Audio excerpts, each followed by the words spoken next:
ಸ್ನೇಹಿತರೆ ನಮಸ್ಕಾರ ಎಲ್ಲರಿಗೂ. ದೀಪಾವಳಿ ಹಬ್ಬದ ಆರ್ಥಿಕ ಶುಭಾಶಯಗಳು ನಿಮಗೆಲ್ಲ. ನೋಡಿ ನಾನೀಗ ಒಂದು ವಿಡಿಯೋ ಜೊತೆ ಬಂದೀನಿ. ಏನು ಅಂದ್ಕೊಂಡ್ರೆ ಜಾಮೂನು. ಬನ್ನಿ ಹಬ್ಬಕ್ಕೆ, ದೀಪಾವಳಿ ಹಬ್ಬಕ್ಕೆ ಮಕ್ಕಳಿಗೆಲ್ಲ ಜಾಮೂನು ಮಾಡ್ಕೊಡೋಣ, ಚಕ್ಲಿ ಮಾಡ್ಕೊಡೋಣ. ಬನ್ನಿ ಹಬ್ಬಕ್ಕೆಲ್ಲ ವಿಶೇಷವಾಗಿ ಮಾಡಬೇಕಲ್ವ, ಮಾಡೋಣ ಬನ್ನಿ. ಈಗ ಜಾಮೂನು ಮಾಡೋಕ್ಕೆ ಏನೇನು ತೊಗೋಬೇಕು, ಮಾಡೋ ವಿಧಾನ ಹೆಂಗೆ ಅಂತ ತೋರಿಸ್ಕೊಡ್ತೀನಿ. ಬನ್ನಿ ನೋಡ್ಕೊಂಬರೋಣ. ನೋಡಿ ಸ್ನೇಹಿತರೆ, MTR ಗುಲಾಬ್ ಜಾಮೂನು ಇದ್ರ ಜೊತೆಗೆ ಬಂದಿದ್ದೀನಿ ನಾನು. ಈಗ ಇದು ಹೆಂಗೆ ಮಾಡೋದು ಗುಲಾಬ್ ಜಾಮೂನು ಅಂತ ತೋರಿಸ್ಕೊಡ್ತೀನಿ ನೋಡಿ. ಇದು 100 ಗ್ರಾಮ್ ಇದೆ. ಇದನ್ನು ಕಲಿಸ್ಕೊಂಡು ಇಟ್ಕೊಂಡು ಪಾತ್ರೆ ತೊಗೊಂಡಿದ್ದೀನಿ ನೋಡಿ ಸ್ನೇಹಿತರೆ. ಈಗ ಇದು MTR ಅವ್ರದ್ದು ಗುಲಾಬ್ ಜಾಮೂನು. ಈಗ ಇದು ಮಾಡೋದು ಹೆಂಗೆ, ಮಾಡೋ ವಿಧಾನ ಹೆಂಗೆ ಅಂತ ತೋರಿಸ್ತಾ ಇದ್ದೀನಿ. ಬನ್ನಿ ನೋಡಿ, ಕಟ್ ಮಾಡಿಬಿಟ್ಟು ಹಸಿಟ್ಟನ್ನ ಸೇರ್ಕೊಳ್ಳೋಣ ಇದರೊಳಗಡೆ ಎಲ್ಲ. ನೋಡಿ ಈ ಬೌಲ್ಗೆ ಸುರ್ಕೊತಾ ಇದ್ದೀನಿ. 100 ಗ್ರಾಮ್ ಇದೆ, 100 ಗ್ರಾಮ್ ಒಂದು ಪ್ಯಾಕೆಟ್ ಇದು ಸುರ್ಕೊಂಡಿದ್ದೀನಿ. ಈಗ ನೋಡಿ ಈ ಉಂಡೆ ಥರ ಇರುತ್ತಲ್ಲ, ಇದೆಲ್ಲನೂ ಹೊಡ್ಕೊಳ್ಳೋಣ.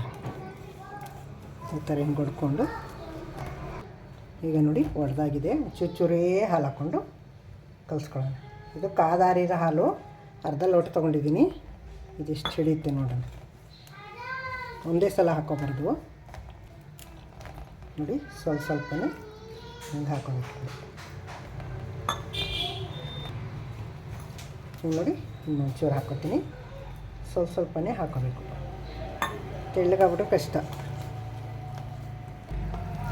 ನೋಡಿ ಅರ್ಧ ಲೋಟ ತೊಗೊಂಡಿದ್ದೆ, ಅರ್ಧ ಲೋಟ ಹಾಲೇ ಪೂರ್ತಿ ಹಾಕ್ಕೊಂಡಿದ್ದೀನಿ. ಈಗ ಈ ಥರ ನಾನೇನು ನಾದಿಲ್ಲ, ಏನಿಲ್ಲ, ಬರೀ ಹಿಂಗೆ ಬೆರಳಲ್ಲೇ ಕಲಸಿಟ್ಟಿದ್ದೀನಿ.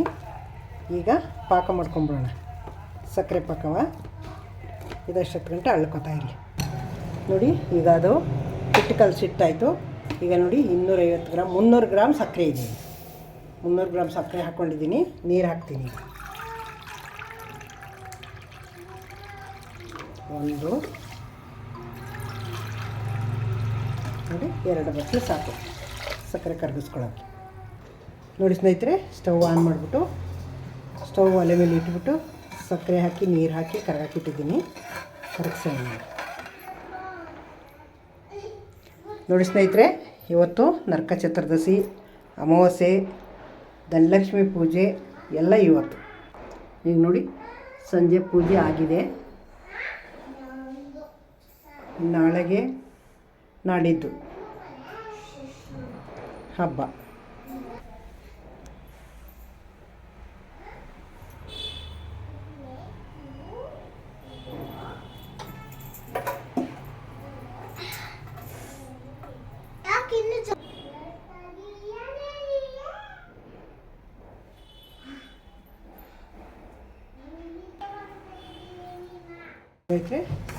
ಸಕ್ಕರೆ ಪಾಕ ಕುದೀತಾ ಇದೆ. ಇದು ಕುದಿಯೋ ತನಕ ಈಗ ಅದನ್ನು ಉಂಡೆ ಕಟ್ಕೊಂಬಿಡೋಣ ಜಾಮೂನ. ನೋಡಿ ಇನ್ನೂ ಇದು ಒಂದೆಳೆ ಪಾಕ ಬಂದಿಲ್ಲ. ನೋಡಿ ಹೀಗೆ ಒಂದೆಳೆ ಪಾಕ ಬರಬೇಕು, ಇನ್ನೊಂದು ಚೂರು ಬರಬೇಕು. ಕುದೀತಾ ಇಲ್ಲ ಎಷ್ಟೊತ್ತು ಗಂಟೆ.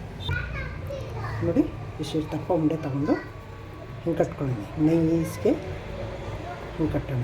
ಹಿಂಗೆ ಸಾಕವೇ ಕರ್ದ ಮೇಲೆ ದಪ್ಪ ಆಯ್ತು. ಹಂಗೆ ಎಣ್ಣೆಗೆ ಹಾಕಿ ಕರ್ದ ಮೇಲೆ ದಪ್ಪ ಆಯಿತು. ಇಷ್ಟು ದಪ್ಪ ತೊಗೊಂಡು ನೋಡಿ ಸ್ನೇಹಿತರೆ, ಉಂಡೆ ಕಟ್ಟಾಯಿತು. ಈಗ ಪಾಕ ನೋಡೋಣ ಬನ್ನಿ. ನೋಡಿ ಪಾಕ ಕುದೀತಾ ಇದೆ. ನೋಡಿ ಈ ಥರ ಹಿಂಗೆ ಎಳೆ ಬರಬೇಕು. ನೋಡಿ ಬಂದಿದೆ ಈಗ ಎಳೆ. ನೋಡಿ ಹಂಗೆ ಬರಬೇಕು. ಹಿಂಗೆ ಬರಬೇಕು. ಈಗ ಬಂದಿದೆ. ಈಗ ಎಣ್ಣೆ ಕಾಯಕ್ಕಿಟ್ಟಿದ್ದೀನಿ, ಕರಿಯೋಣ. ಈಗ ನೋಡಿ ಹಿಂಗೆ ಒಂದೆಳೆ ಬರಬೇಕು. ಹಿಂಗೆ ಬರಬೇಕು. ಹಿಂಗೆ ಬಂದರೆ ಬಂದಿದೆ ಅಂತ. ಈಗ ಇದಕ್ಕೆ ಒಂದು ಚುಟ್ಕಿ ಏಲಕ್ಕಿ ಪುಡಿ ಹಾಕ್ಬಿಟ್ಟು ಸ್ಟವ್ ಆಫ್ ಮಾಡೋಣ.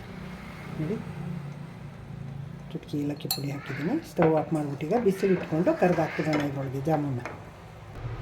ನೋಡಿ ಸಿಮ್ಮಲ್ಲಿ ಈಗ ಎಣ್ಣೆ ಕಾಯಿಸ್ಕೊಂಡಿದ್ದೀನಿ. ನೋಡಿ ಒಂದೊಂದೇ ಹಾಕ್ತೀನಿ. ಇದಕ್ಕೆ ಉರಿ ಜೋರು ಇರಬಾರ್ದು, ಸೀಕೊಂಬಿಡ್ತವೆ.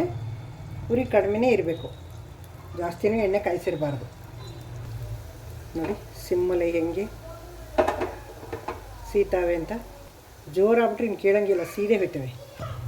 ನೋಡಿ ಸ್ನೇಹಿತರೆ, ಚೆನ್ನಾಗಿ ಬೆಂದಿದ್ದೀರ ತೊಗೊಳ್ಳೋಣ. ಸಣ್ಣ ಉರಿನಲ್ಲಿ ಬೇಯಿಸಿದ್ದೀನಿ, ಒಂದು 10 ಹೊತ್ತೆ ಹಾಕ್ಕೊಂಡು ಬೇಯಿಸ್ಕೊಂಡಿದ್ದೀನಿ. ಈಗ ಬಿಸಿ ಪಾಕಕ್ಕೆ ಹಾಕೋಣ.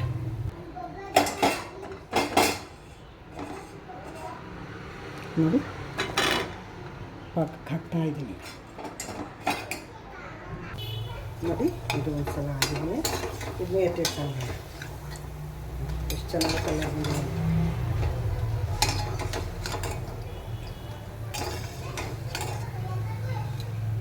ಇದನ್ನು ಪಾಕಕ್ಕೆ ಹಾಕ್ಬಿಡೋಣ. ನೋಡಿ ಹಾಕ್ಬಿಟ್ಟಿದ್ದಕ್ಕೆ ಪಾಕಗಳಿಗೆ ಪಾಕ ಮುಚ್ಚಿಬಿಟ್ರೆ ಆಯಿತು.